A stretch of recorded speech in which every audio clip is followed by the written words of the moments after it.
Donc vous étiez venu ce soir à Saint-Cyr pour récolter quelques points pour le maintien si possible. Finalement c'était un match avec beaucoup de buts, des gardiens qui n'ont pas fait beaucoup d'arrêts et puis la défaite au final.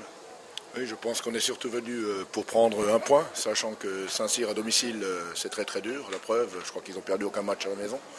Et pour nous, le championnat commence la semaine prochaine avec Valence, Angers et Gonfoyle.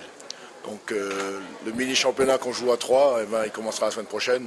Alors que je félicite Saint-Cyr, c'est vrai que le match, ils étaient tout le temps en tête, donc ça a facilité. Et comme il n'y a pas eu de défense, il y a au moins eu du spectacle, même si le score n'est pas favorable pour nous. Déçu un peu de la prestation de vos joueurs ce soir ? Oui, parce que même en jouant le premier, je veux dire, il faut qu'on prépare des matchs importants comme Valence. Donc c'est un peu dommage de perdre autant de duels en défense surtout. Et c'est vrai qu'il n'y a vraiment pas eu de solidarité entre la défense et les gardiens. Ça fait que le match était lancé sur des bases pour atteindre un score aussi élevé, que je n'ai jamais connu comme entraîneur. On a vu pourtant des points positifs avec un pivot qu'on a souvent trouvé et puis des arrières qui ont quand même réussi à se mettre en position. Oui, mais bon, après il faut relativiser parce que comme Saint-Cyr marquait également sur chaque attaque et faisait la course en tête, je pense que c'est beaucoup plus facile après pour nous aussi de marquer des buts. La rencontre aurait été certainement différente. Si nous on avait défendu un peu, peut-être qu'eux l'auraient fait aussi. Maintenant c'est la fin de saison, il reste 5 matchs, il faut se reconcentrer, puis on est 4, on espère le maintien. Oui, le maintien ça va être difficile. On sait qu'il y a une lutte entre 4 équipes, Hasbrook, Villeurbanne, Angers et nous. Malheureusement, il y en a 2 ou 3, je crois, qui passeront qui passeront la trappe sur ces 4 équipes. À nous de prendre les points, sachant qu'on reçoit Angers, donc ce sera le match à couteau tiré. Et au-delà de ça, il faudra peut-être gagner à Valence ou à Saintes, ce qui est toujours faisable. Un œil quand même sur le score de Angers-Saint-Cyr qui va bientôt se jouer. Oui, bon, a priori, s'ils font la même prestation en attaque et s'ils défendent un peu, je pense qu'ils pourront nous filer un coup de main pour le maintien. Pedre, c'était la reprise du championnat après le quart de finale contre Chambéry. Comment vous aviez abordé ce match contre Mulhouse, qui est une équipe accrocheuse ? Pas grand-chose. Le match contre Mulhouse, c'était assez important parce que voir qu'on l'a gagné et puis il ne reste plus qu'une victoire pour être sûr en D1. Donc en plus, c'est un match de piège. Parce que on dirait qu'ils sont à mon dernier ou ils sont très. Mais quand même, ils ont une bonne équipe. On avait vu qu'ils ont marqué beaucoup de buts. On n'était pas très efficace en défense. Donc franchement, ce n'est jamais facile de jouer contre les équipes de bas de tableau. Bon, on a gagné, c'était essentiel. Vous avez fait 20 grosses premières minutes. Vous avez eu quelques flottements ensuite. Qu'est-ce que vous a dit François pour vous remobiliser ? Qu'est-ce qu'il nous a dit à nous? Déjà, on s'est remobilisé nous-mêmes. Ouais, donc là, c'est vrai que les dernières 5 ou 10 minutes, c'était un peu. On a perdu notre rythme. Donc on était obligé à repartir de zéro à la mi-temps.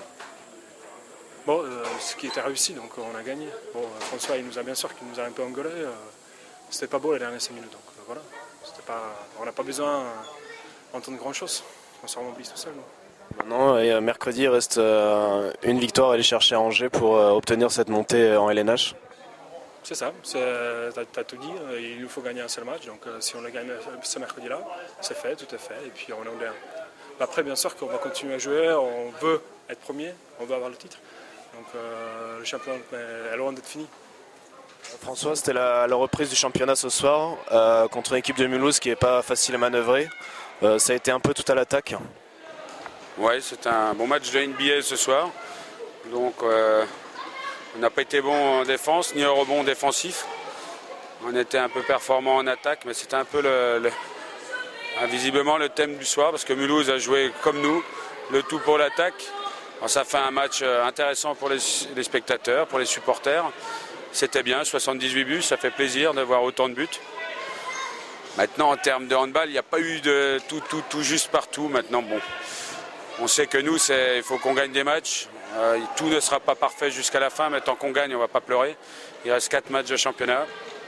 On reste en tête. On est quasiment là où on avait envie d'être en début de saison. En tout cas, on est encore un peu plus proche ce soir. Donc voilà, on ne va pas bouder le plaisir d'avoir récupéré 3 points et d'avoir fait plaisir à tout le monde ce soir. Donc très bon début de match de Saint-Cyr ce soir. Après on a vu Mulhouse qui est un peu revenu dans la partie, mais vous avez su quand même vous remobiliser pour finir le match.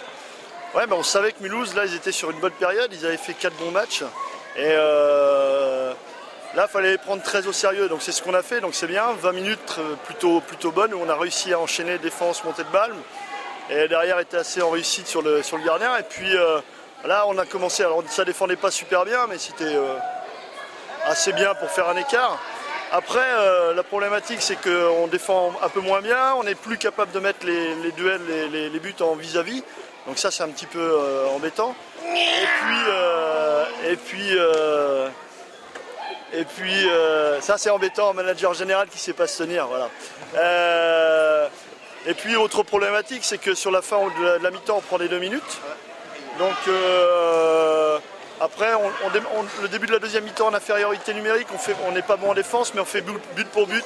On les laisse pas revenir. Et puis après, je pense que physiquement, on fait la diff aussi pour enchaîner derrière. Donc maintenant, c'est un match important quand même contre Angers qui joue aussi sa survie en D2. Ça sera pas un match facile, surtout dans une grande salle, quoi. Ça sera pas un match facile, c'est clair. Du fait que déjà pour Angers c'est un match très important. Je ne sais pas ce qu'ils ont fait ce soir à Nancy, mais c'est un match très important. Ça va être une des cartes où ils doivent gagner, même si c'est le leader. Et puis un match très important parce que c'est vraiment, là on valide quoi. On valide tout ce qu'on a fait sur la saison, c'est-à-dire l'objectif de début de saison de monter. Maintenant je pense que le groupe il est assez serein, assez fort pour pouvoir jouer ce genre de match.